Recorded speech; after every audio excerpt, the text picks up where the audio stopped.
Pernahkah kamu merasa cemas tanpa tahu persis apa yang kamu takutkan? Bukan takut kehilangan uang, bukan takut gagal, tapi semacam rasa hampa yang tiba-tiba muncul, seolah dunia kehilangan maknanya. Sesuatu yang harus segera dihilangkan, ditenangkan, diredam. Tapi bagaimana jika kecemasan justru satu-satunya pintu menuju diri kita yang paling otentik? Hari ini kita akan belajar dari Martin Heidegger, seorang filsuf yang melihat kecemasan bukan sebagai gangguan, melainkan sebagai panggilan.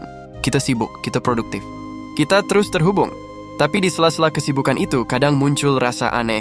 Ini semua untuk apa?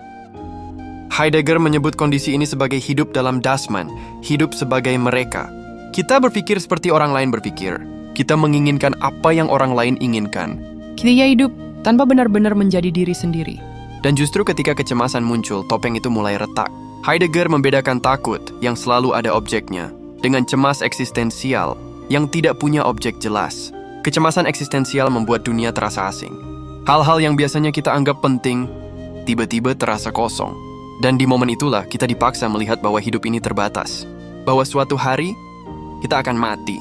Kesadaran inilah awal dari keotentikan. Secara psikologis, kita melarikan diri dari kekosongan makna ini dengan kesibukan. Padahal kecemasan adalah alarm batin yang berkata, kamu sedang hidup bukan sebagai dirimu.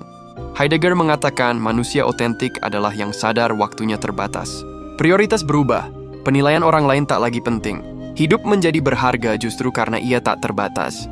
Coba ingat momen cemasmu. Mungkin itu undangan untuk berhenti hidup otomatis dan mulai memilih dengan sadar. Kita tidak bisa dan mungkin tidak seharusnya menghapus kecemasan. Kita mungkin tak akan pernah bertanya, apakah ini benar-benar hidupku?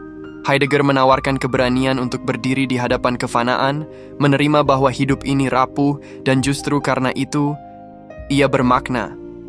Mungkin kecemasan bukan tanda ada yang salah. Mungkin itu tanda bahwa kita akhirnya mulai terjaga.